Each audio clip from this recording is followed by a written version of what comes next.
EVM को लेकर विपक्ष लगातार मोर्चा खोल रहा है। विपक्ष का कहना है कि बीजेपी ईवीएम में धांधली की वजह से ही चुनाव जीतती है। विपक्ष ने ठान लिया है कि अब वो इस मुद्दे पर शांत नहीं बैठेगा।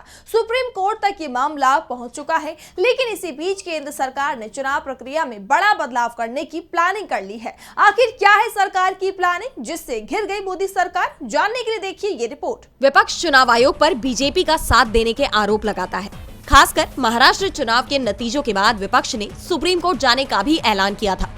सुप्रीम कोर्ट सुनवाई के लिए राजी भी हो गया, लेकिन इस बीच खबर आ गई कि केंद्र सरकार ने चुनाव संचालन नियमों में संशोधन किया है। नए बदलाव में सरकार की ओर से संशोधन के मुताबिक अब केवल 1961 के चुनाव नियमों के कागजात ही सार्वजनिक निरीक्षण के लिए मौजूद रहेंगे। यानी चुनाव से जुड़े सभी कागजात सार्वजनिक निरीक्षण का हिस्सा नहीं रहेंगे। केंद्रीय कानून और न्याय मंत्रालय की ओर से अधिसूचित इस बदलाव के साथ अब जनता सभी चुनाव संबंधी कागजात का निरीक्षण नहीं कर सकेगी। केवल चुनाव नियमों के संचालन से जुड़े कागजात की पहुंच जनता तक होगी। जबकि 1961 के चुनाव आचरण नियमों के पहले नियम 93(2)(a) में कहा गया था कि चुनाव से संबंधित अन्य सभी कागजात सार्वजनिक निरीक्षण के लिए खुले होंगे। इस संशोधन को लेकर अब कांग्रेस चुनाव आयोग, पारदर्शिता और इस कानून को जल्दबाजी में संशोधित करने को लेकर सवाल खड़े कर रही है। कांग्रेस नेता जयराम रमेश ने एक्स पर एक पोस्ट में लिखा कि हाल के दिनों में भारत के चुनाव आयोग की ओर से मैनेज किए जाने वाले चुनावी प्रक्रिया में तेजी से कम होती सत्यनिष्ठा से संबंधित हमारे दावों का जो सबसे स्पष्ट प्रमाण सामने आया है वो यही है।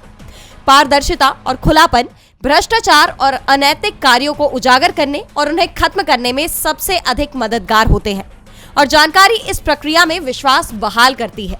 कांग्रेस नेता ने आगे लिखा कि पंजाब और हरियाणा उच्च न्यायालय ने इस तर्क पर सहमति व्यक्त करते हुए चुनाव आयोग को सभी जानकारी साझा करने का निर्देश दिया।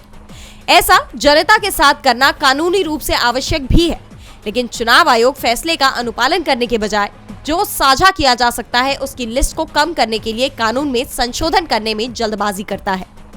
चुनाव आयोग पारदर्शिता से इतना डरता क्यों है? आयोग के इस कदम को जल्दी ही कानूनी चुनौती दी जाएगी। यानी अचानक से केंद्र सरकार की तरफ से ये कदम उठाना विपक्ष के आरोपों पर मुहर लगाता है। ऐसे में अब देखना होगा कि विपक्ष इस मुद्दे को कैसे उठाता है। डीबी लाइव की रिपोर्ट।